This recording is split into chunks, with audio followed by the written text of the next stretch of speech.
Han pasado más de 20 años desde que Linda Whitmire y Terry Howard vieron a James Randall. Ambas compartieron la cama con el mal y ninguna se dio cuenta hasta que era demasiado tarde. Esta es su historia. Pensaba que era un buen hombre.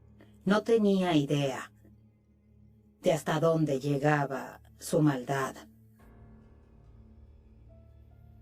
No puedes explicar el mal, pero cuando lo sufriste en carne propia y dormiste a su lado en tu cama, descubres que te afecta en más sentidos de los que hubieras podido imaginar. Vine a dar esta entrevista porque pienso que ya era hora de contar mi historia, de principio a fin.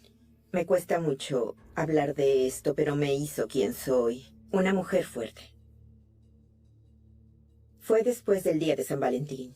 Una noche, con mis amigas, fuimos a un bar muy frecuentado.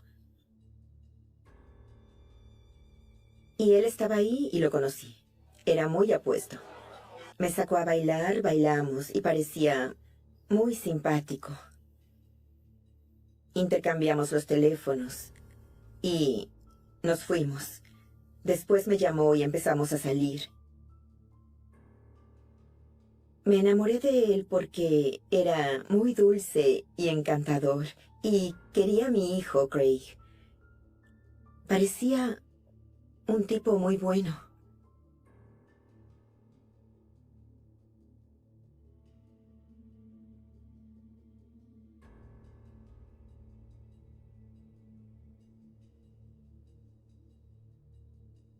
Esta es una foto del día en que nos casamos, 9 de junio del 79. Veo a una pareja feliz, enamorada. Fue una boda íntima para la familia. Recuerdo que iba hacia el altar y miré a un costado y mi hermana estaba llorando. Y alguien le había dado un pañuelo. Y, pues, solo pensé que estaba muy feliz por mí. En ese momento no le di importancia.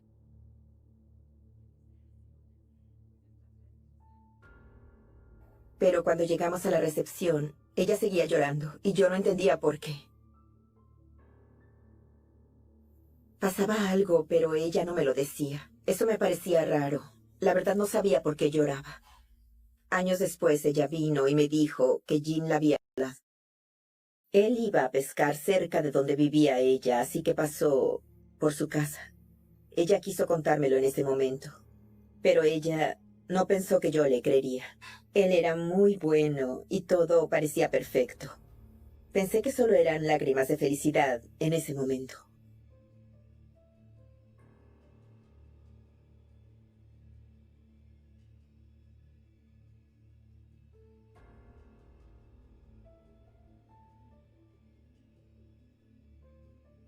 Al principio el matrimonio iba bien.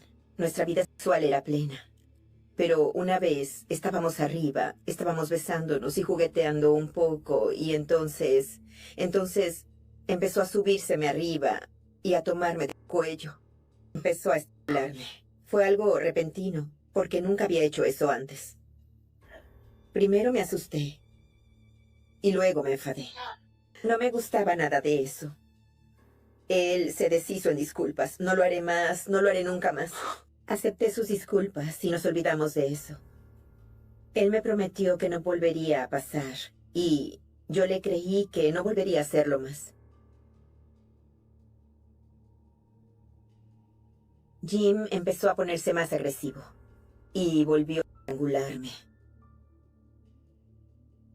No pasaba todo el tiempo, pero pasaba con más frecuencia y hubo una ocasión en particular en que recuerdo que me estaba ahogando y yo me resistía al principio.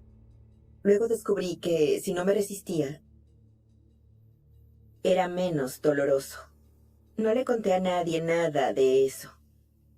Trataba de olvidarlo. Estaba enamorada de él, pero sabía que su conducta no era normal. Y llegó un punto en que ya no quería tener relaciones porque no sabía qué haría él. Entonces Jim comenzó a desaparecer a altas horas de la noche. Cuando Jim salía con sus amigos, Casi siempre volvía a una hora razonable, después de que cerraba el bar. Él volvía a casa. Una noche salió con Donnie y fueron a un bar. Y yo me quedé en casa, en el sofá, esperando a que Jim volviera. Miraba la hora y pensaba, ¿dónde está? Nunca había salido y pasado toda la noche afuera. No entendía por qué aún no había vuelto. Pensé que había tenido un accidente o algo así. Lo miré y le dije, ¿dónde estuviste toda la noche? Y él dijo que había bebido mucho y terminó en el jardín de Donnie y pasó la noche ahí. Para mí no tenía sentido porque nosotros vivíamos a la vuelta del bar al que había ido. ¿Por qué no vino a casa? Pero le creí la historia, le creí que había estado donde decía. Nunca imaginé que me mentiría. Más tarde esa mañana sonó el teléfono. Linda estaba a punto de recibir una descarga de realidad. Llamó a un detective y preguntó si podía hablar con Jim. Yo le dije que aún dormía y él me dijo que Holly había desaparecido. Yo me había graduado con Holly Coate en el 74. Nos habíamos hecho muy amigas. Ella era camarera y yo la ayudaba a cuidar niños, sobre todo de noche porque ella trabajaba de noche. Y Jim la conocía porque ella era amiga mía. El detective me dijo que el auto de Holly seguía en el bar y que había gente del bar que había visto a Holly subirse al auto de Jim e irse con él. Y él dijo, pues Holly no volvió a casa anoche. Y quiero hacerle unas preguntas. Eso me hizo preocupar. ¿Acaso creía que Jim tenía algo que ver con que Holly no volviera a su casa? Le dije, le pediré que lo llame cuando despierte. Así que fui a despertarlo y se lo dije. Llamó a un detective y me hizo preguntas. Ya saben, Holly desapareció y no volvió a casa. ¿Qué está pasando? Y él dijo, sí, la vimos en el bar. Sí, la vimos anoche. Y luego había cruzado la ciudad para llevar a Donnie a su casa y se quedó dormido en su jardín. Yo le dije, tienes que llamarlos porque quieren hacerte unas preguntas. Y él dijo, ok, los llamaré. No tengo nada que ocultar. Yo no creía que pudiera tener algo que ver con su desaparición. Pero él no llamó a nadie.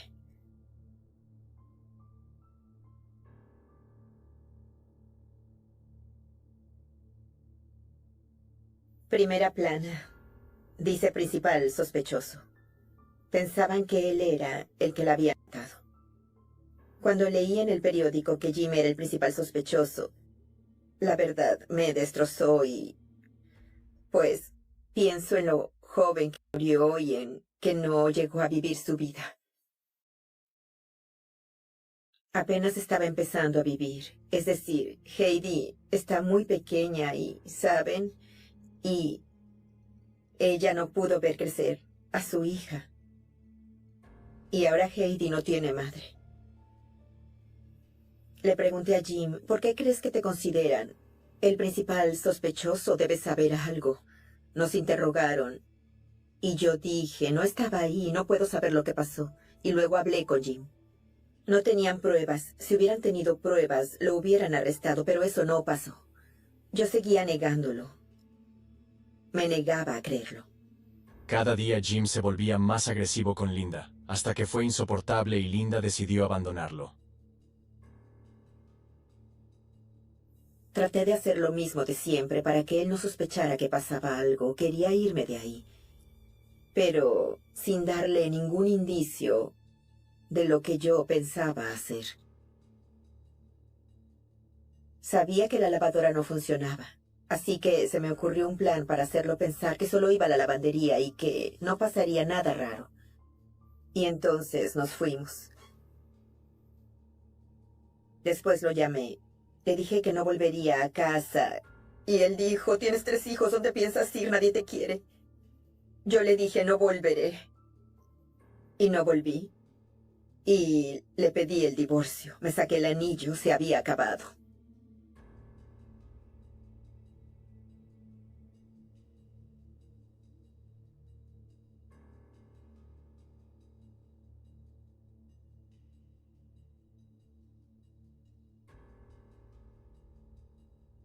Cerca de un mes después, preparé a los niños, los subí al auto y apenas salimos, vi a Jim en el medio de la calle.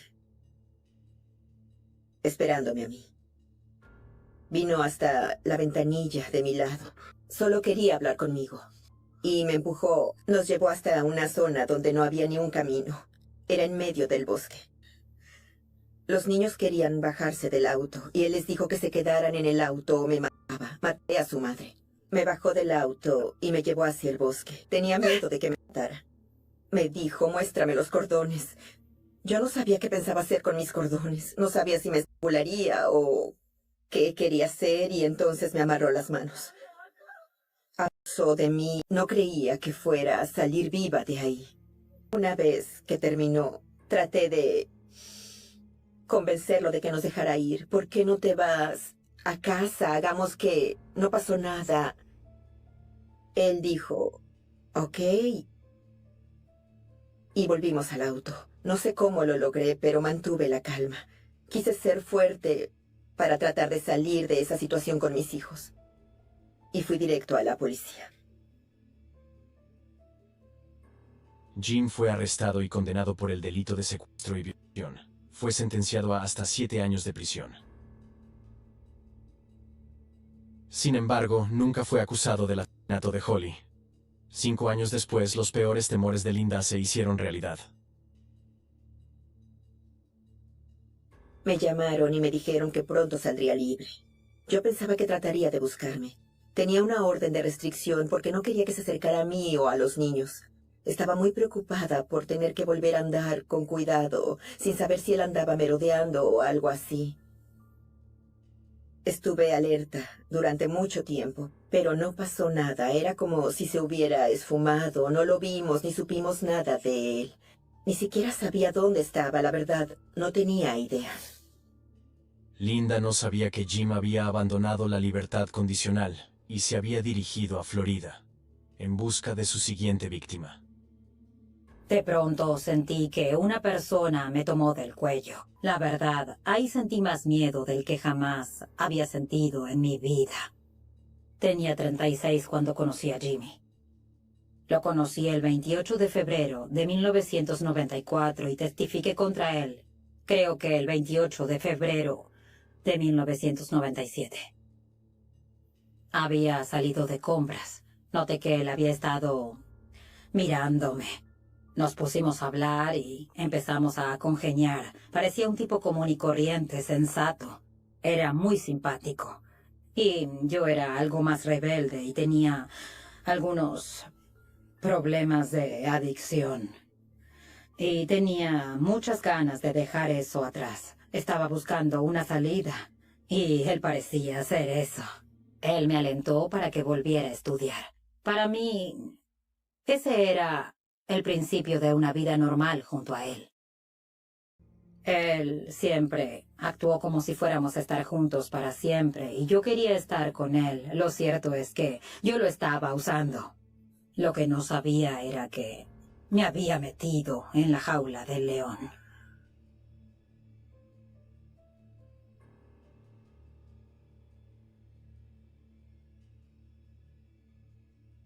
Sospechaba que había estado preso porque yo también había estado presa cuando era más joven. Y hay ciertos hábitos que uno adopta, un modo de decir las cosas. Empecé a molestar a Jimmy, diciéndole, vamos, dime dónde estuviste preso, sé que estuviste preso. Tú sabes que yo también, ¿por qué no me lo dices? Ahí me contó sobre la libertad condicional, que había estado preso por un incidente menor de violencia doméstica que no había sido culpa suya. A su ex esposa no le gustaba tocarlo y era muy fría y se quedaba tan quieta durante el sexo que él solo quería que reaccionara. Así que estiró el brazo y la tomó del cuello. Y yo sabía que había mujeres exageradas que, frente a un hecho menor que había sido un accidente, armaban un escándalo. Así que era muy creíble. Y sé que lo que hayas hecho no fue con intención de hacerle daño. ¿Por qué no iba a creerle?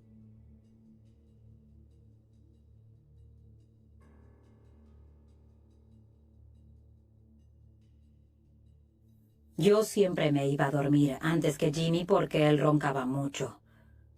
Y él esperaba a que me quedara dormida y entraba a gatas en la habitación muy despacio y pasaba la mano por el costado de la cama y me pellizcaba o me tocaba y me despertaba de un sueño profundo. Para mí estaba practicando cómo acechar. Nunca estuve en una relación con un hombre al que no le gustara jugar algún jueguito, al que no le gustara bromear. Pero eso me daba miedo, mucho miedo. Yo tenía amigos a los que les gustaba esconderse y salir diciendo "bu", pero él iba más allá. Y al principio me asustaba, al punto de sobresaltarme, y después ya sabía que estaba ahí. Hola, Jimmy. Y a medida que me acostumbraba, más insistía, más insistía. Esta es una foto del sendero de Pinelas. Me gustaba mucho andar en bicicleta por el sendero de Pinelas. Una vez iba en bicicleta a las 5 de la madrugada, en plena oscuridad, y de repente él se me apareció adelante, yo me caí de la bicicleta y él me dijo, "Oh, lo siento mucho, yo solo quería hacerte una broma". Después descubrí que ese era uno de los lugares en los que arrojaba los cuerpos.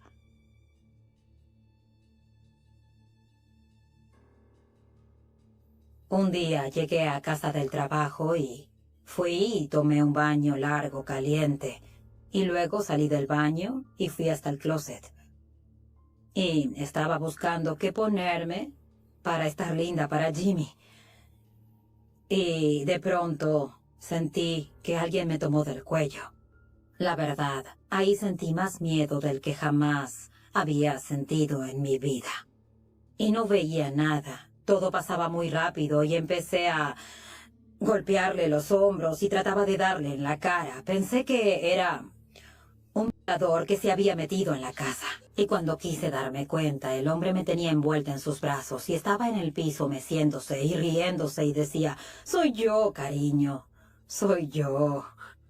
Yo me enfurecí y luego empecé a insultarlo y pues lo alejé de un empujón y le dije que me dejara en paz. Sin dudas, había una parte de él que se excitaba con eso. Era una sensación muy rara. Y luego me puse a pensar, oye, ¿por qué lo disfruta tanto? Ya empezaba a asustarme mucho. Terry Joe notó una serie de cosas preocupantes. Jim estaba obsesionado con un titular del periódico.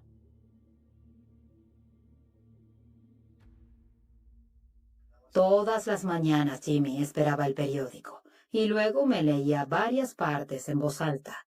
La policía se pregunta si los crímenes están vinculados. El reciente hallazgo del cuerpo de una mujer delgada de cabello negro y dejado junto a una carretera al norte de Pinelas llevó a las autoridades a considerar una escena similar de hace cerca de un mes. Todos leían la noticia en el periódico. Él parecía estar más que fascinado con ella. A él le interesaba saber si estaban cerca de atrapar al asesino. Para él, las víctimas no eran más que unas Ellas sabían el tipo de vida que llevaban. Conocían los riesgos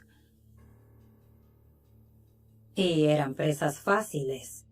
Cada vez que él leía el periódico y había otra víctima, me miraba y decía, se lo tenía merecido, ¿no, amor?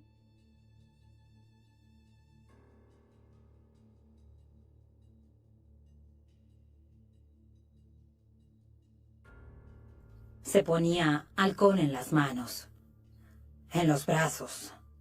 Era muy meticuloso con las uñas y con las manos, y se aseguraba de tenerlas limpias y de no tener nada bajo las uñas. Noté que se rasuraba los brazos. Era muy meticuloso cuando se los rasuraba. Yo no sabía muy bien qué pensar de eso.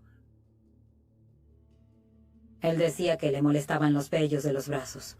Me parecía raro. pero la gente es rara. La gente es rara.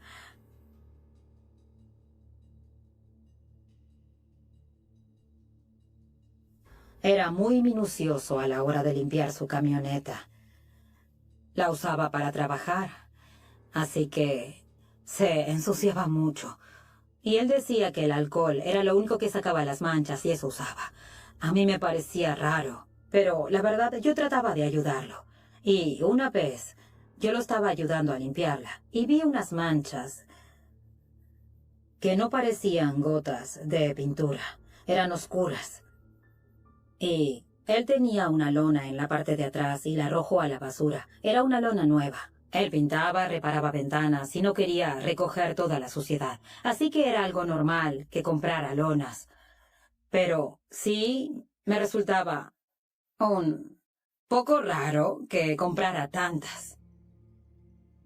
Él decía que no le gustaban sucias. Vivía comprando lonas.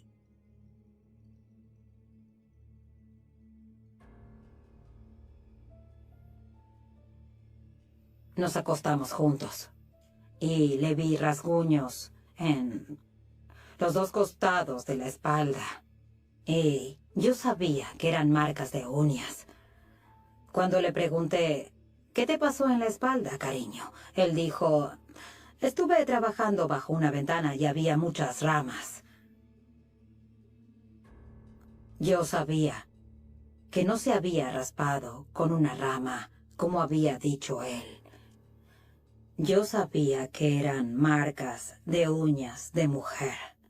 No insistí sobre el tema, porque la verdad no quería saber.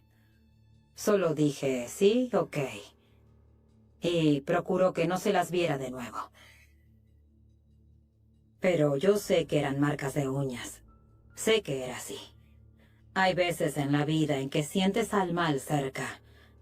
Y por un instante yo sentí eso. Y pensaba, pasa algo malo. Pasa algo malo, tengo que irme, tengo que irme.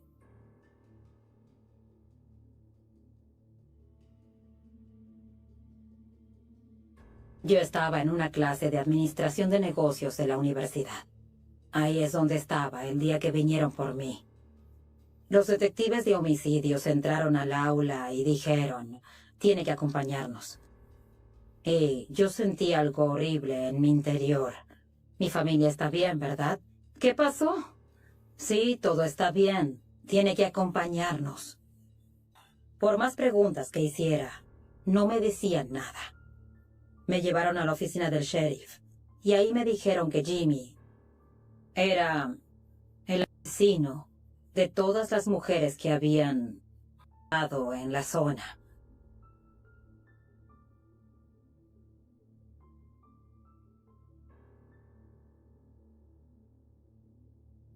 Fue algo muy abrumador. Era como si alguien me metiera la mano en el pecho y sin piedad me arrancara el corazón. Quedé en estado de shock. En un momento casi no sentía nada.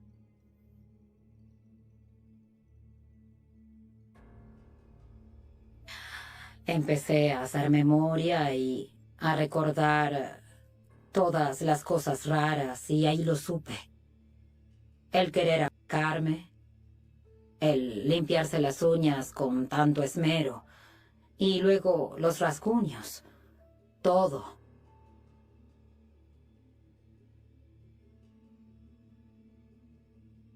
Más de una vez me había regalado alhajas que decía haber encontrado. Esta es una parte rota de una alhaja que él me trajo una vez. Estoy segura de que es uno de sus trofeos.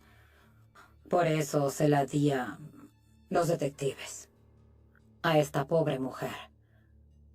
Le arrebataron la vida sin ningún motivo, aunque no sé quién era. Yo sé todo lo que sufrió al final, porque él me hizo lo mismo. Esto me hace sentir más conectada con eso. Y no me gusta. Por favor, tómalo.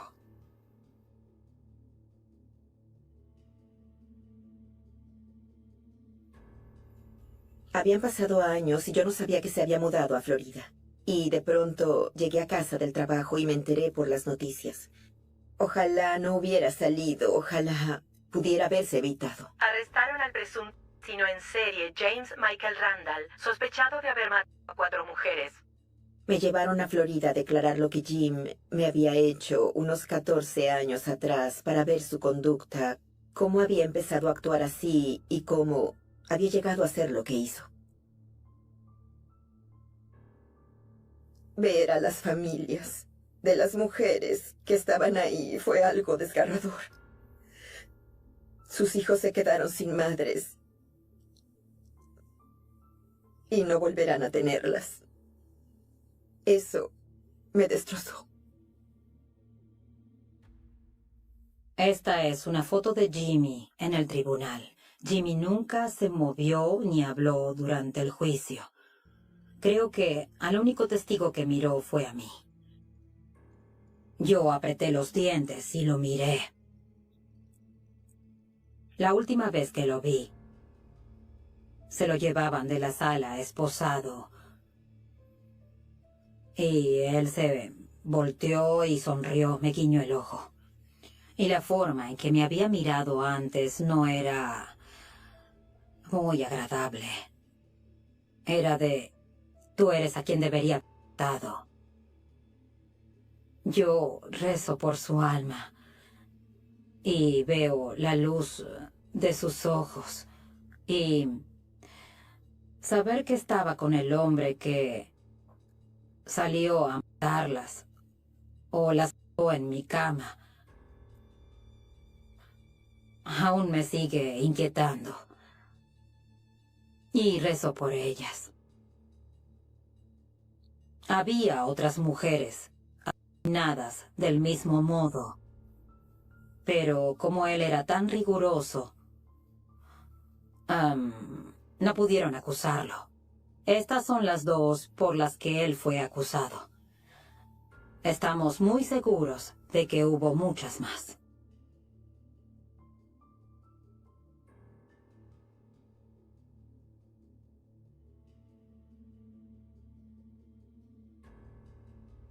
Jimmy Randall fue condenado a 2 cadenas perpetuas. Saber que pasará el resto de su vida en prisión, sin poder salir y que no podrá hacerle daño a nadie más, es fantástico. Tuve mucha suerte de haber podido escapar de su lado. Hubiera terminado. La verdad, no tengo duda de eso, de que me hubiera matado. Afectó mucho a mi familia, aún afecta a mi familia hasta hoy. Y no termina nunca, siempre está presente. Pasaron 34 años. Pero yo no pensaba dejar que me arruinara la vida. Ahora estoy casada con un hombre maravilloso. Y él es muy atento, cariñoso y paciente. Dejé todo atrás y empecé una nueva vida. Y así es como sigo adelante. No voy hacia atrás, voy hacia adelante. Para todos nosotros fue una verdadera historia de terror. Y nosotros la vivimos. Todos caímos en las garras del mal. No me parece que 2 cadenas perpetuas consecutivas sean suficientes para él. Ese hombre merece morir. Le daba placer a otros. Él sabía lo que hacía. ¿Este es Jimmy hoy? Lo siento, no se lo ve demasiado viejo ni enfermo para mi gusto. Está donde tiene que estar. La verdad, tengo algo que decir sobre esta foto. Te lo tenías merecido, Jimmy. Te lo tenías merecido. A las 2:13 de la madrugada, todos los relojes del vecindario de Linden Grove se detuvieron. No se retrasaron, no avanzaron. Simplemente se detuvieron. Como si alguien hubiese dado la orden de congelar el tiempo. Como si el barrio entero hubiera contenido la respiración al unísono. como si la muerte hubiese atravesado el aire con un cuchillo invisible y, al tocar la manecilla del segundero, todo quedara suspendido. Y lo más aterrador no fue el silencio, fue lo que vino después. La llamada al 911 se registró exactamente a las 2:14.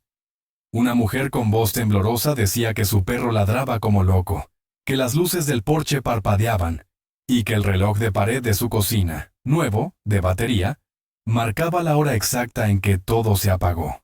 Creo que alguien entró a casa de los Aldrin, susurró ella conteniendo el aire. Vi una sombra en la ventana del segundo piso. Pero no se movía. No parecía humana. Hubo un momento de estática. El operador intentó tranquilizarla. Le pidió que no saliera, que cerrara puertas y esperara a la patrulla. Pero la mujer no estaba segura de poder esperar, porque los perros de otros vecinos también ladraban. Las farolas de la calle parpadeaban, como si el vecindario entero tuviera un tic nervioso eléctrico. Y en cada casa, sin excepción, los relojes digitales, los de pulsera, los de cocina, los despertadores, los termómetros con hora incorporada. Todos se habían detenido a la misma hora. 2:13 a.m. La casa de los Aldrin quedaba al fondo del callejón sin salida. Una vivienda antigua, restaurada, con ventanales arqueados y una puerta de madera de roble que ya no se fabricaba. La familia llevaba más de 10 años en el vecindario. Eran 4. Paul, el padre. Lara, la madre. Y los hijos. Evan de 12 y Sophie de 9. Aquella noche, solo estaban Paul y Sophie en casa. Lara había viajado por trabajo. Evan dormía en casa de un amigo. Y nadie, absolutamente nadie, volvió a ver con vida a Paul Aldrin después de las 2:13 a.m. Cuando la patrulla llegó, 3 minutos después de la llamada, el vecindario entero estaba en tensión. El aire era espeso. Las hojas no se movían. El calor nocturno no se sentía. Y frente a la casa de los Aldrin, un gato callejero maullaba sin parar, en el mismo tono, con la misma cadencia, como si tratara de advertir algo que los humanos no sabían leer. Los oficiales bajaron del coche, faroles en mano. La casa parecía intacta, hasta que vieron la puerta entreabierta. ¿Se dejó abierta?, preguntó uno. No hay signos de forzamiento, respondió el otro. Pero el cerrojo está destrozado por dentro. El silencio dentro era total. No había televisión encendida. No había electrodomésticos zumbando. Solo un leve zumbido eléctrico en el aire, como el de un cable a punto de quemarse. El oficial Harris fue el primero en subir, y al llegar al descanso de la escalera, vio el reloj del pasillo. Detenido. 2:13. Las agujas temblaban. En el dormitorio principal, encontraron el cuerpo de Paul Aldrin, tendido boca arriba, con los ojos abiertos, y un rictus que no era exactamente de terror, pero tampoco de paz. Parecía sorprendido, como si hubiese muerto al ver algo que no comprendía. No había signos de lucha, no había sangre, ni golpes, ni indicios de sobredosis, envenenamiento o trauma físico. Solo muerte. Una muerte que no tenía causa. Una muerte que se instaló de repente, a una hora precisa, y que hizo que el tiempo dejara de avanzar en cada rincón del vecindario. Pero lo más perturbador no fue eso. Fue que Sophie había desaparecido. La casa fue acordonada. La investigación comenzó como desaparición infantil con muerte sospechosa. Pero los forenses no podían explicar nada. El corazón de Paul estaba en buen estado. El cerebro también.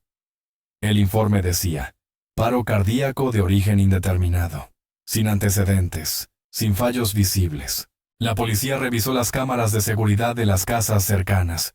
Una en particular, en la esquina de la calle, captó algo a las 2:12 a.m., una figura, caminando lentamente por el asfalto. Al principio pensaron que era un vecino, pero no se veía el rostro, tampoco se veía sombra. Y lo más inquietante, a medida que la figura avanzaba, los faroles detrás de ella se apagaban, uno a uno, como si su sola presencia drenara energía. A las 2:13 exactas, la figura se detuvo frente a la casa de los Aldrin, y la imagen se congeló. La cámara no volvió a grabar hasta las 2:18, cuando todo volvió a la normalidad. En ese lapso, murieron los segundos, y se perdió a una niña. La policía peinó el lugar. Helicópteros, perros entrenados, drones térmicos. Nada, ninguna señal de Sophie. Solo un dibujo a crayón que encontraron en su habitación. Una figura negra, sin rostro, con los brazos extendidos. Y al fondo, una casa dibujada con la puerta abierta. En la parte inferior, Sophie había escrito en letra temblorosa: «Él viene cuando los relojes duermen». Los vecinos comenzaron a hablar. Historias que nunca habían salido a la luz. Una señora mayor, la señora Clint, que vivía al lado, confesó que en 1973, otro niño del barrio había desaparecido en circunstancias parecidas. Mismo número de la casa, misma hora. Y que en esa época, también los relojes se detuvieron. Pero nadie quiso creerle, porque todos decían que fue un cortocircuito, un apagón. Pero ella recordaba el silencio. Ese silencio espeso, de plomo. Ese en el que hasta los grillos se callan. Ese en el que uno siente que algo camina justo detrás de ti, aunque estés solo.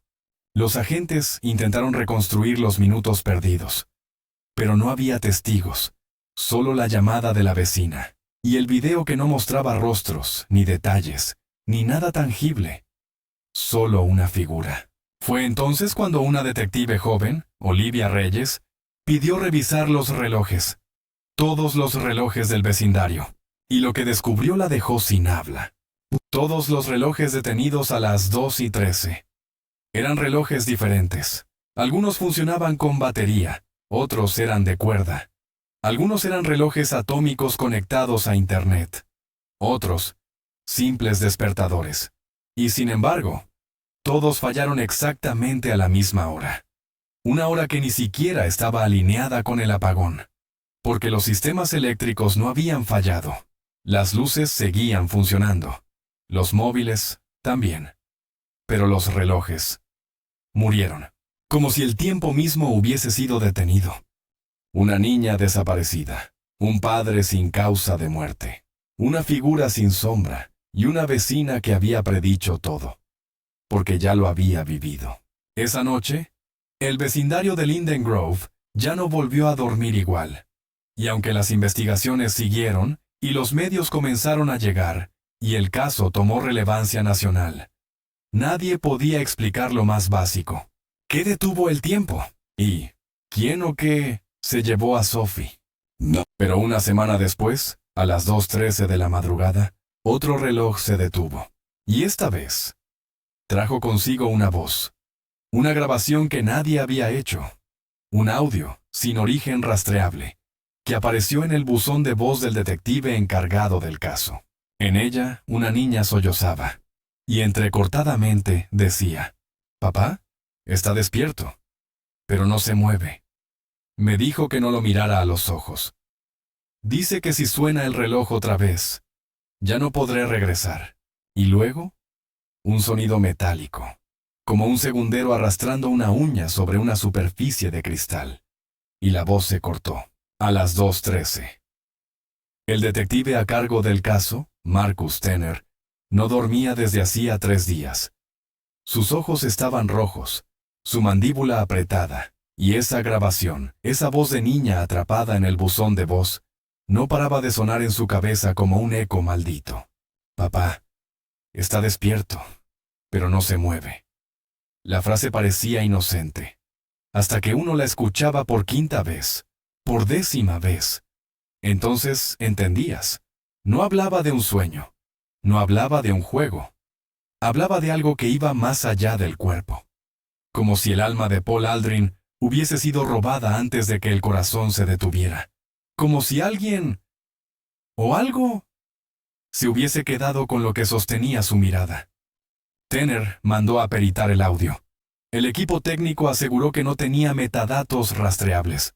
No provenía de ningún número. Y lo más inquietante, Tenía un zumbido de fondo que no correspondía a ninguna frecuencia conocida por ellos.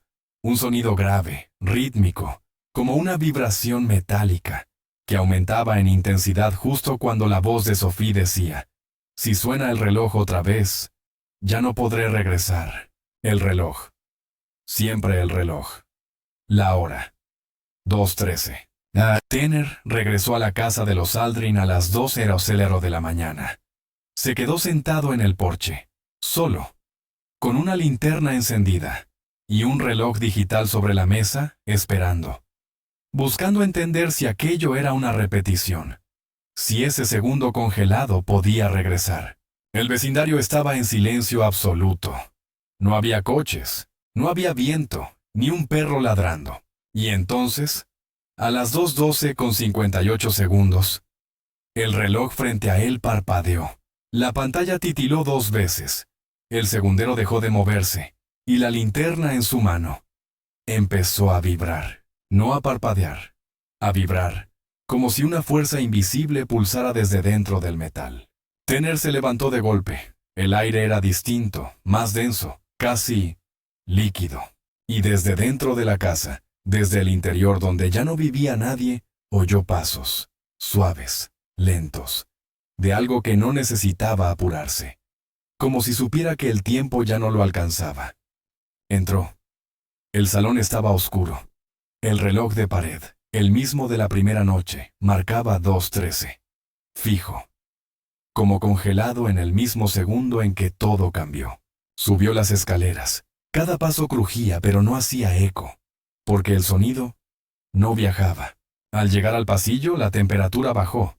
No como un frío de invierno, sino un frío sin causa, un frío sin origen. Y al mirar al fondo del pasillo, la puerta de la habitación de Sophie estaba abierta.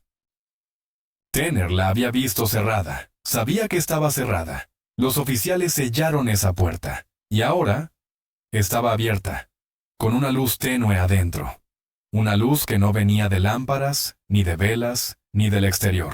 Una luz azulada, como de pantalla antigua, como de televisión sin señal.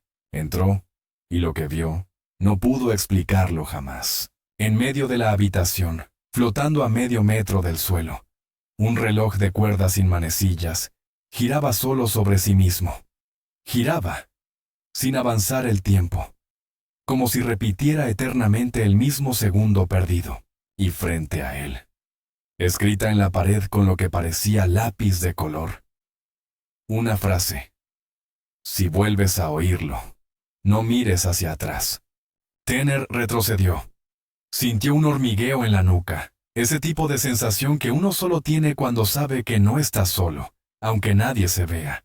Y entonces, en el reflejo del cristal de la ventana, una figura, alta, estática, sin rostro, con brazos que no terminaban sino que se desdibujaban en el aire. Tanner se volteó de golpe. Nada, pero el reloj flotante había caído al suelo, y sonaba. Tic, tic, tic, como si se hubiese activado. Salió de la casa, corriendo. No habló, no gritó, solo miró al cielo. Y vio que no había estrellas, solo una negrura compacta, como si el cielo también se hubiese detenido con los relojes. Al volver a la patrulla, su móvil vibraba. Un mensaje, de número desconocido. «Te dije que si sonaba, ya no podrías regresar». La noticia de lo ocurrido esa noche se filtró. No los detalles, no lo del reloj flotante. Solo que el detective principal del caso había sufrido una crisis nerviosa, que pedía hablar solo con una persona. La única que, según él, ya había vivido esto antes. La Sarah Clint. Tanner fue a verla esa misma tarde. La encontró sentada en su mecedora, con un reloj de arena entre las manos. Una figura pequeña, frágil, pero con ojos que no parpadeaban. Ojos que no temían. «No pensé que volvería a ocurrir», dijo ella antes de que él dijera nada. «La última vez, solo uno de nosotros lo vio. Esta vez, tú también lo has visto, ¿verdad?» Tanner asintió. «¿Qué es?» «No tiene nombre. O tal vez sí, pero uno que no podemos pronunciar sin invocarlo. Yo lo llamo el hijo del segundo perdido». ¿Y por qué vuelve? Porque cada 40 años alguien abre la puerta y no se cierra sola. Ella lo llevó hasta su ático, un cuarto lleno de relojes, todos detenidos, todos marcando las 2:13. Había recortes de periódico, fotografías viejas, un mapa del vecindario, con marcas rojas en ciertos puntos, y en el centro, una caja de madera. La abrió. Había una muñeca, vestida como Sophie, con una grabadora antigua entre los brazos. La encendió, y la misma voz que Tanner había escuchado en su buzón de voz sonó otra vez, pero más clara, más dolorosa. Papá no me ve, pero me oye. No sé si estoy viva o dormida. Hay relojes en el cielo, y cada uno se apaga cuando alguien se olvida de mí. Tanner apretó los puños. Quería gritar, pero no había palabras. ¿Por qué los relojes se detienen?, preguntó. Porque él los odia, respondió la anciana. Porque cada segundo que avanza es una promesa de escape. Y él solo puede tomar a quienes están atrapados entre 2 segundos. Entre el tic y el tac. Entre la última mirada y el primer grito. Esa noche, Tanner no durmió. Escribió. Buscó archivos, encontró un patrón. Siempre el mismo vecindario. Siempre una desaparición. Siempre un testigo que enloquecía. Siempre un reloj detenido a las 2:13. Y siempre una frase escrita por la víctima antes de desaparecer. Si vuelve a sonar, no mires hacia atrás. Pero Tanner estaba decidido. No iba a permitir que el tiempo siguiera robando vidas. Así que organizó una operación, una noche, una hora, un plan. Volvería a la casa de los Aldrin. Esperaría, provocaría al reloj. Y si Sofía aún podía oír, intentaría traerla de vuelta. O, al menos, evitar que otra alma quedara atrapada en el segundo en que todo se detiene. Y así, mientras los demás dormían, él afiló su voluntad como un cuchillo.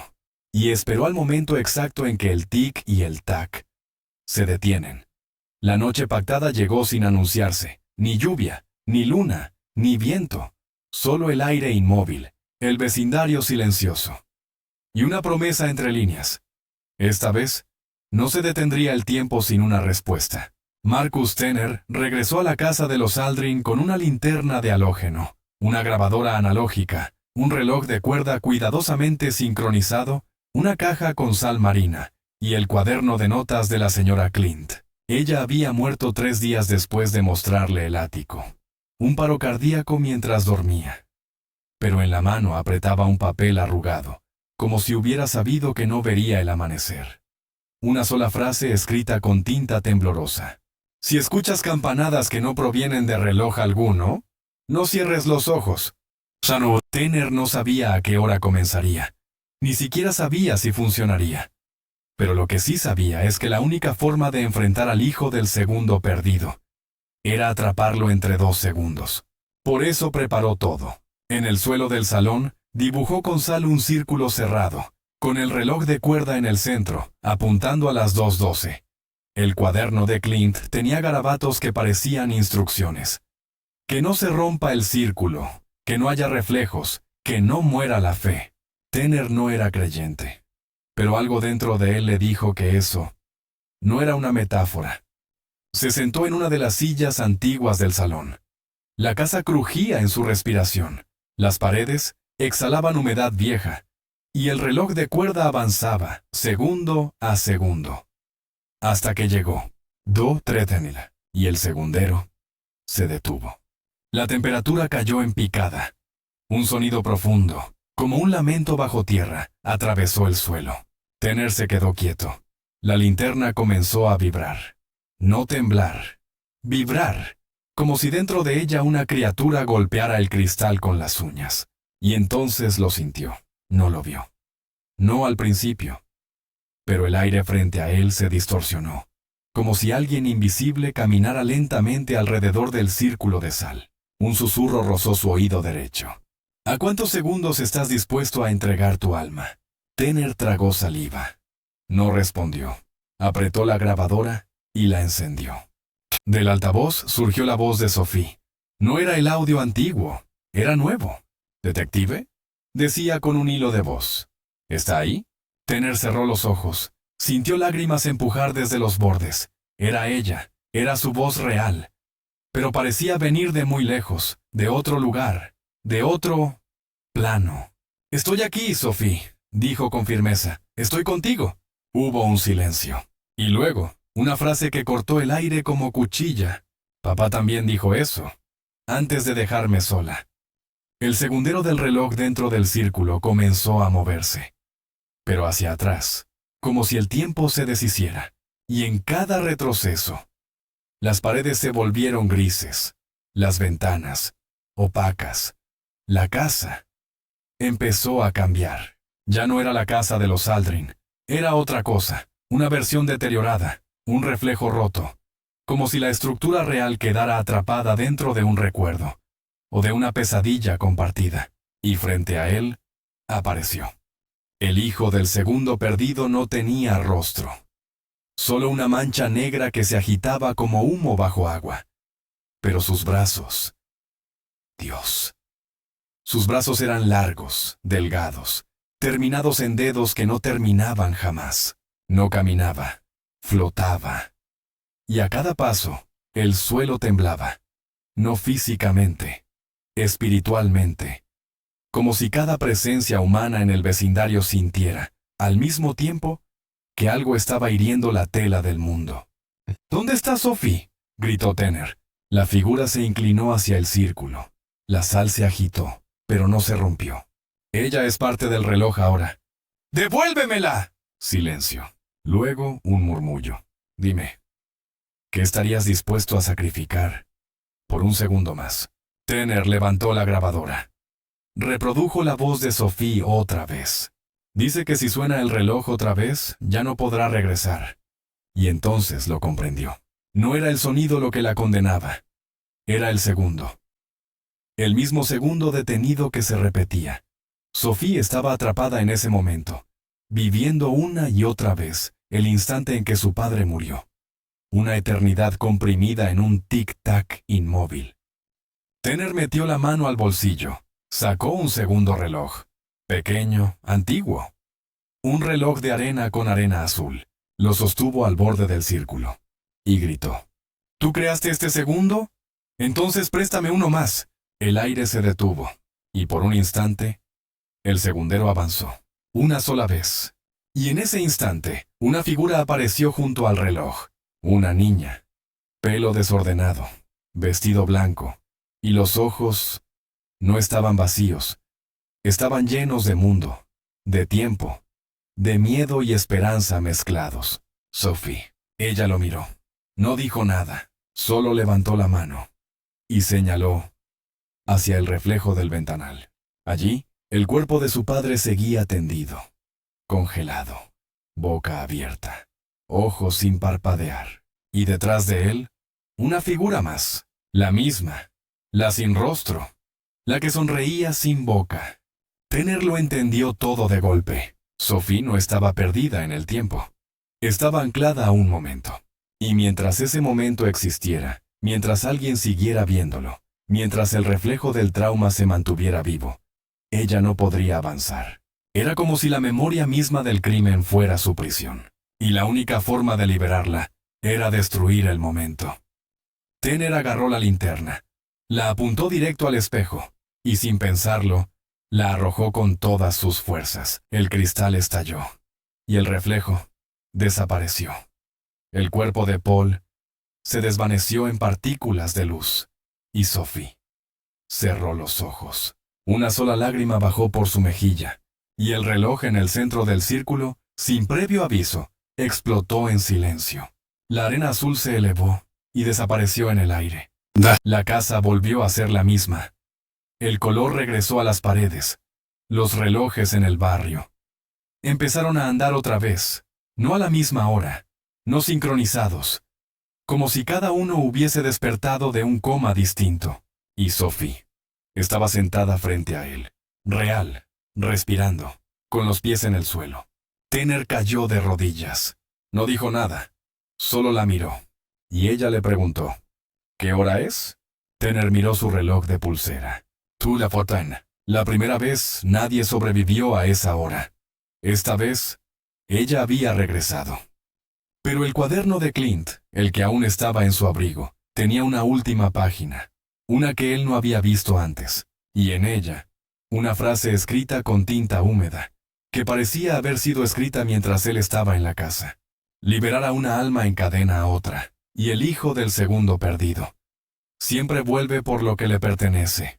Tanner apretó el cuaderno contra su pecho. Miró a Sophie. Miró su reloj. Y por primera vez en días, tuvo miedo de que el tic-tac no fuese hacia adelante. Los días que siguieron a la resurrección de Sophie no se vivieron como celebración, sino como una espera.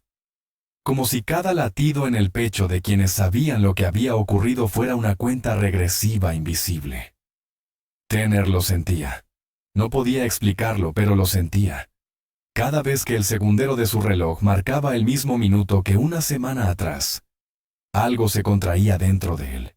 Sophie no hablaba mucho. Respondía con gestos, con miradas largas, como si sus palabras aún no hubieran regresado del lugar donde estuvo. Pero había una cosa que repetía, susurrando cada noche, apenas audible. No lo mires a los ojos, aunque no tenga rostro. Tanner la dejó bajo el cuidado de la hermana de Lara Aldrin, la tía de Sophie. Lara aún estaba en shock. La muerte de Paul, la desaparición de su hija, el regreso imposible. Y ahora, una niña que parecía su hija. Pero también una versión más pálida, más distante, como si parte de su infancia hubiese quedado atrapada en algún sitio donde el tiempo no fluía. Lara lloraba en silencio, sentada frente a la ventana. Veía a Sophie jugar con una muñeca vieja, y no podía evitar preguntarse, ¿es realmente ella? ¿O es una sombra que me han devuelto solo para callarme? Mientras tanto, Marcus Tanner no cerraba los ojos. Leía, buscaba, registraba archivos, leyendas, documentos desclasificados, cartas olvidadas de la familia Clint, entrevistas a antiguos residentes del vecindario que ya no querían recordar. Y una palabra comenzaba a repetirse, en idiomas diferentes, en páginas separadas por décadas. Cronófago, un devorador de tiempo. Un ser que no mata con garras ni con cuchillos, sino que devora segundos, y a quienes están dentro de ellos. Un suspiro más largo de lo normal. Una distracción frente al reloj. Una siesta que no se termina. Un instante de vacío entre pensamientos. Ahí entra él. Pero lo más inquietante no era su existencia, era su patrón. Cada vez que alguien escapaba, alguien más debía reemplazarlo. Y entonces Tanner supo que había cometido un error. Uno que no podía deshacer. Liberar a Sophie. Había creado un hueco. Y esa noche, el primer reloj que volvió a fallar. No fue el de Sophie, ni el de Tanner. Fue el de Lara. A las 2:13 de la madrugada, Lara despertó sobresaltada, sola, con la garganta seca, y el sonido insistente de un reloj que ya no tenía batería. Bajó las escaleras. Todo estaba en silencio. Sophie dormía en el sofá, la televisión apagada, y sin embargo, el segundero de un reloj invisible sonaba en su cabeza. Tic, tic, tic. ¿Hay alguien ahí?, preguntó al aire, y lo oyó. Desde la cocina, una respiración ajena. Una respiración que no intentaba esconderse. Lentamente, se acercó. Encendió la luz. Pero la lámpara parpadeó 2 veces. Y estalló. Y en el reflejo del ventanal, lo vio. Estaba justo detrás de ella. Oscuro, alargado, sin bordes definidos, pero con una presencia que erizaba la piel aunque no hiciera un solo sonido. Lara se giró de golpe. Nada, solo el reloj del microondas. Detenido en 2:13. Sophie despertó con un grito sin palabras, y en la pared del pasillo, escrita con crayón negro, una nueva frase apareció al día siguiente. El segundo que robaste no era tuyo. Tanner recibió la llamada esa misma mañana. Lara no recordaba haberse levantado, ni haber escrito nada, pero Sophie decía que su madre hablaba dormida, y que decía cosas en un idioma que nadie conocía. Cuando Tanner llegó, encontró la casa en silencio. Demasiado. como si el sonido mismo evitara entrar. Y Lara lo miró desde la puerta con ojos vacíos. Tú me la trajiste de vuelta, ¿verdad? Tanner bajó la cabeza. ¿Sí? Entonces dime, ¿a quién enterramos con la cara de Paul? El ataúd nunca fue abierto. Los forenses dijeron que el cuerpo estaba en condiciones óptimas, sin marcas, sin señales externas. Pero ahora Lara comenzaba a recordar cosas. Que la piel de Paul no estaba tibia ni fría. Estaba vacía, como una cáscara rellena de nada. Y que durante el velorio, en 3 ocasiones, el reloj de su muñeca se activó, solo el de ella, y siempre a las 2:13 p.m., exactamente 12 horas después del momento en que murió. Tanner pidió exhumación, pero no se lo permitieron. La familia se oponía. El departamento no quería más prensa, así que lo hizo por su cuenta. Esa noche, acompañado solo por un foco, una pala y la culpa, regresó al cementerio. Encontró la tumba de Paul Aldrin y cavó. Cada palada era una traición a su ética, pero también una súplica desesperada de respuestas. Y al abrir el ataúd, lo que vio lo dejó paralizado. El cuerpo seguía allí, perfectamente conservado. Demasiado conservado. La piel parecía nueva, los ojos estaban abiertos, y el reloj de pulsera avanzaba. Avanzaba como si el cuerpo aún tuviera pulso. Tanner lo tomó. Marcaba 2:13. 2:13. 2:13. Como si repitiera el mismo segundo en bucle. Como si el tiempo dentro del ataúd nunca hubiera pasado. Y entonces el cuerpo parpadeó. Tanner cayó hacia atrás, gritando. Pero el grito murió en su garganta. No porque no quisiera, sino porque no salía. Como si el sonido también hubiese sido atrapado por ese segundo maldito. El cuerpo de Paul se sentó lentamente y habló. No soy Paul. No gritó, no amenazó, solo lo informó, como quien entrega un parte médico. Soy lo que quedó cuando me llevaron. Soy el eco del que no regresó. Y tú, Marcus Tanner, eres el siguiente reloj en detenerse. Corrió, sin mirar atrás, porque en lo profundo de su memoria, la frase volvía una y otra vez. Si suena el reloj, no mires hacia atrás. La grava crujía. El viento cortaba la cara. El cielo no tenía luna. Y en su muñeca, su propio reloj, se detuvo. 2:13. Al llegar a su coche, la pantalla del tablero no encendía. El motor no respondía. El mundo estaba congelado. Y entonces, vio su reflejo en el retrovisor. No su rostro. Otro. Una figura borrosa, justo detrás de él. No se giró, no respiró, solo cerró los ojos, y esperó. Esperó a que el segundo pasara, a que el tiempo decidiera si lo dejaba quedarse. Y en ese espacio suspendido, una voz, no humana pero tampoco inhumana, le dijo, no puedes salvar segundos, sin entregar minutos. Despertó horas después, con la cara apoyada en el volante. El motor del coche encendido, la radio soltando estática, y su reloj, funcionando. Pero ahora marcaba una sola hora. Solo una. 2:13. Sin importar cuándo lo mirara, sin importar qué día fuera, siempre marcaba esa hora. Y entonces lo entendió. No lo habían matado. Lo habían atado. Ya no era dueño del tiempo. Él era el nuevo reloj. Desde aquella madrugada en el cementerio, Marcus Tanner dejó de existir para el mundo como un hombre común. Seguía hablando, seguía caminando, seguía respirando. Pero dentro de él, algo se había roto. O peor aún, algo había entrado. Su reloj ya no era una herramienta, era una advertencia. No importaba si estaba en la ciudad, en el bosque, o frente a un lago en silencio. Cada vez que lo miraba, las manecillas marcaban 2:13. Y cada vez que escuchaba un tic-tac, en la televisión, en una tienda, en el celular de un desconocido, su corazón se detenía, por una fracción de segundo, como si el tiempo lo mirara, esperando que bajara la guardia. La voz del hijo del segundo perdido resonaba en sus sueños. No lo amenazaba, No lo gritaba, solo repetía como un canto remoto la misma sentencia. No puedes llevarte lo que no puedes sostener. Y cada noche, una nueva marca aparecía en su muñeca. Pequeña, invisible al principio. Pero al quinto día, Tanner no pudo negarlo. Cada marca era una cuenta regresiva, no de horas, ni de días, de segundos. Mientras tanto, Sophie hablaba de nuevo, poco a poco. No como una niña de su edad, sino como alguien que hubiera envejecido en otro plano. Sus ojos no parpadeaban igual. Sus respuestas eran medidas. Y cada vez que escuchaba un reloj sonar, se tapaba los oídos. ¿Qué recuerdas?, le preguntó su madre. Sophie bajaba la mirada. No estaba muerta, pero tampoco viva. Allá no hay días. Allá, todo es siempre ahora.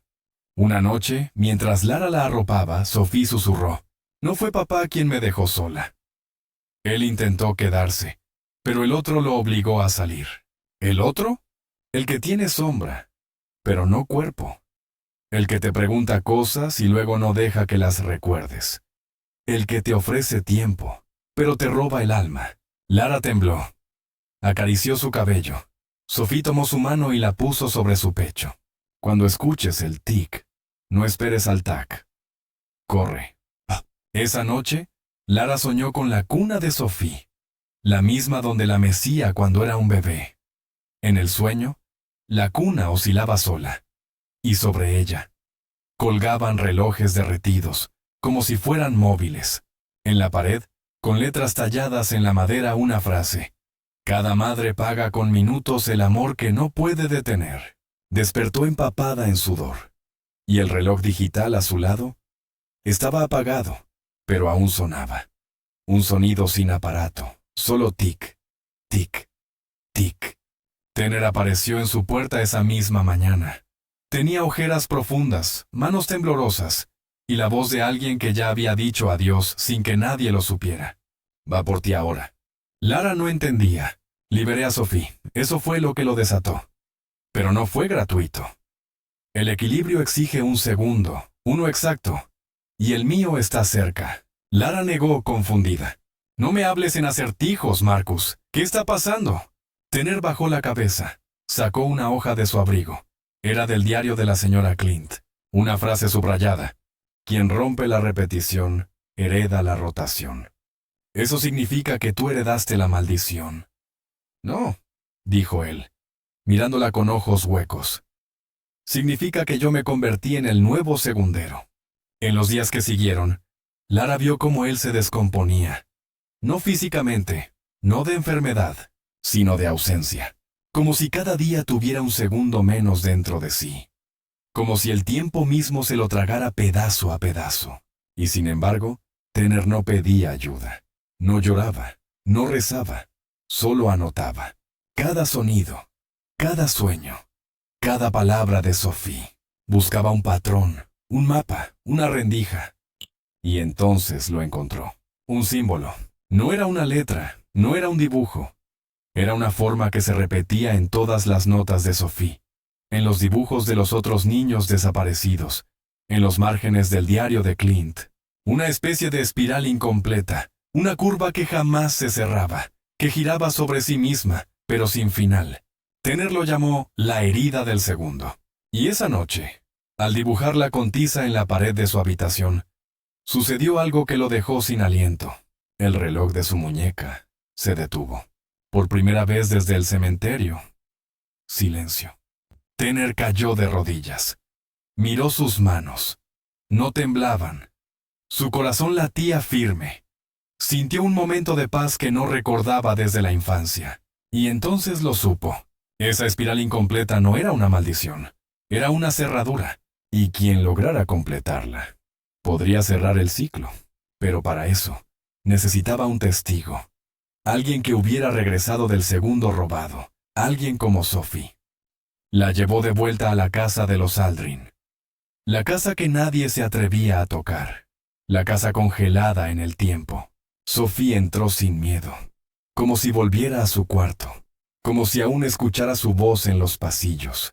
Tanner la guió hasta la pared donde había dibujado la espiral. Ella la miró. Sonrió, apenas. Es la puerta. ¿La puerta a qué? A lo que está detrás del tiempo. Y con una tiza azul, Sophie completó la espiral con un pequeño trazo. Uno que no había aparecido nunca en ningún dibujo. Una línea curva que se metía hacia el centro como una raíz. El reloj de la casa estalló. Las ventanas vibraron y un grito, no humano, no animal, se oyó desde el sótano. Tanner bajó solo. Llevaba una grabadora en una mano y la tiza en la otra. En la oscuridad del sótano lo esperaba, una figura.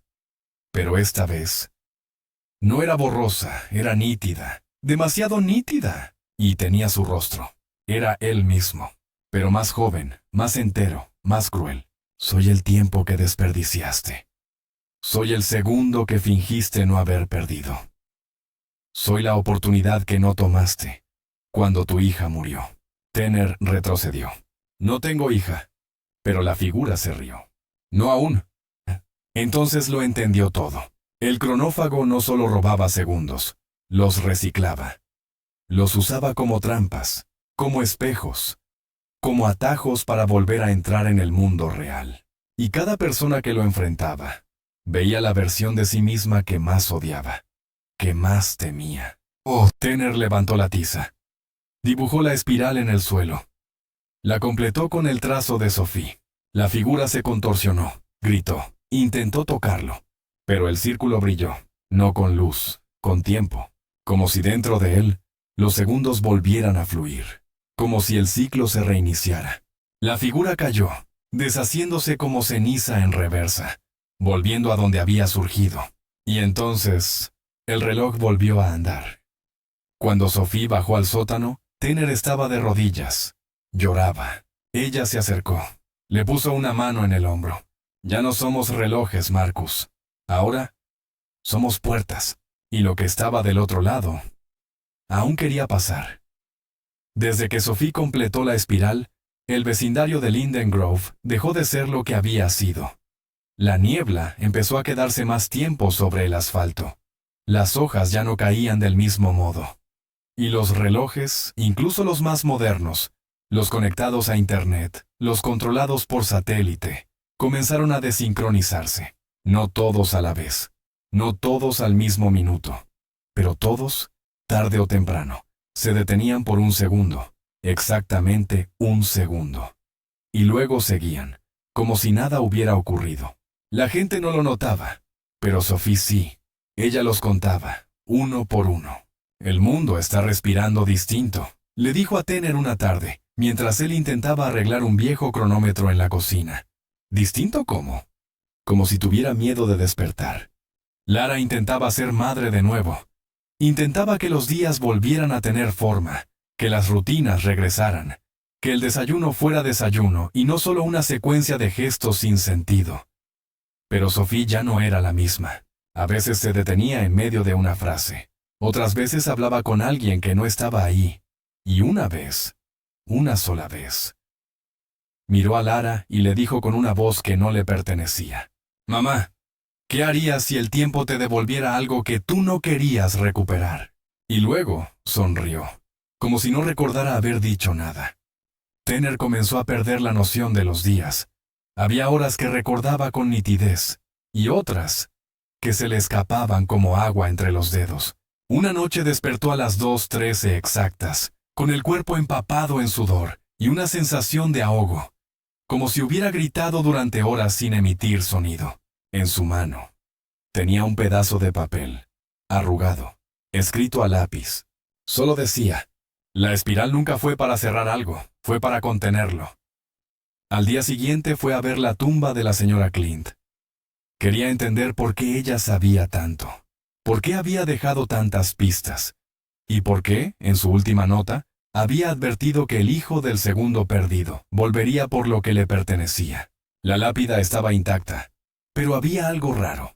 El suelo estaba fresco, como si la tierra hubiese sido removida recientemente, como si alguien, o algo, hubiese salido. Tanner cayó de rodillas. Dios mío. Y en la lápida, en una esquina, escrita con lo que parecía carbón, Una marca espiral. Incompleta. Regresó a la casa de los Aldrin sin pensarlo. No tocó la puerta. Entró. Sophie estaba sentada en el suelo rodeada de relojes. Todos desarmados. Todos vibrando. Ella levantó la mirada. «Sabías que vendrías», dijo. Tanner se arrodilló frente a ella. «¿Qué significa esa espiral incompleta en la tumba?» Sophie lo miró sin pestañear. Ella la rompió desde adentro. Lo liberó. Pensaba que se podía contener. Pero él es tiempo, Marcus. Y el tiempo no se deja encerrar para siempre. El suelo de la casa comenzó a crujir. Las paredes respiraban. Y entonces lo supieron. No era una maldición individual. No era Sophie. No era Paul. Ni siquiera era Tanner. Era el lugar. Linden Grove había sido construido sobre un segundo robado. Un punto fijo en la línea del tiempo donde algo no había ocurrido. O había ocurrido demasiado. Y ese segundo estaba abriéndose. Esa noche, a las 2:13 exactas, todas las luces del vecindario se apagaron al mismo tiempo. Y esta vez, nadie llamó al 911, porque todos, en lo más profundo, lo estaban esperando. Sophie caminó sola por la calle, descalza, con el cabello mojado aunque no llovía. Lara la vio desde la ventana. Gritó su nombre. Corrió tras ella. Tanner también la siguió. Pero Sophie no se detenía.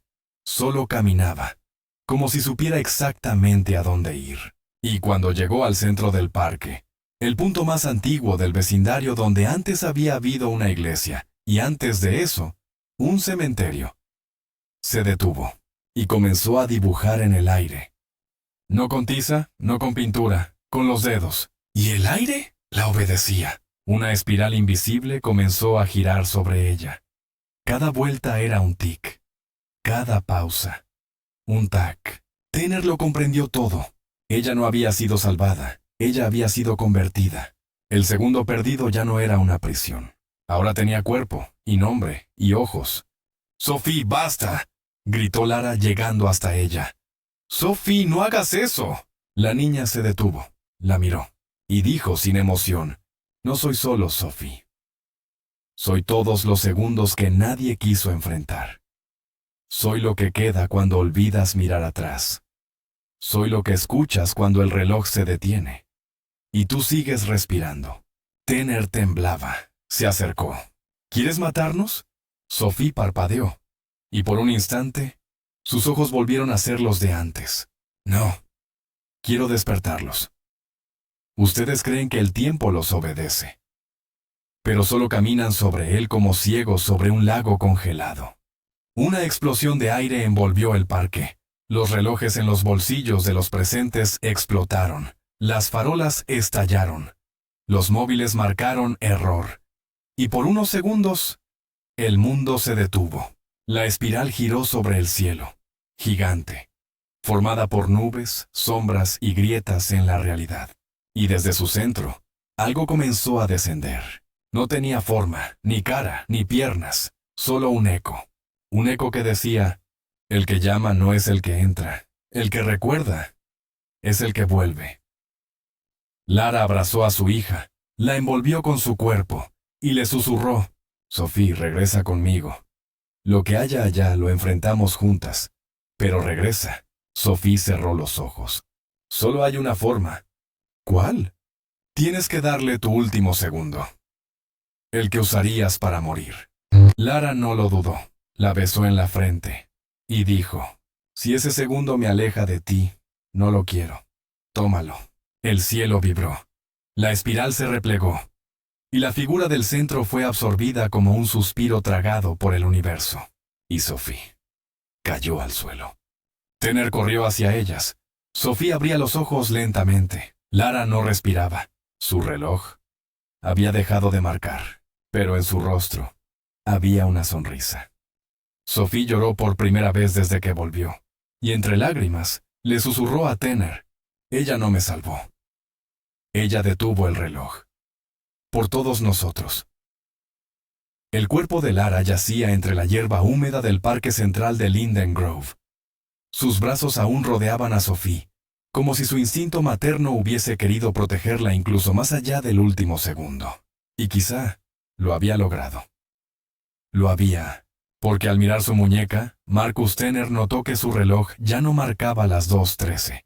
Por primera vez desde que todo comenzó, el segundero avanzaba sin detenerse.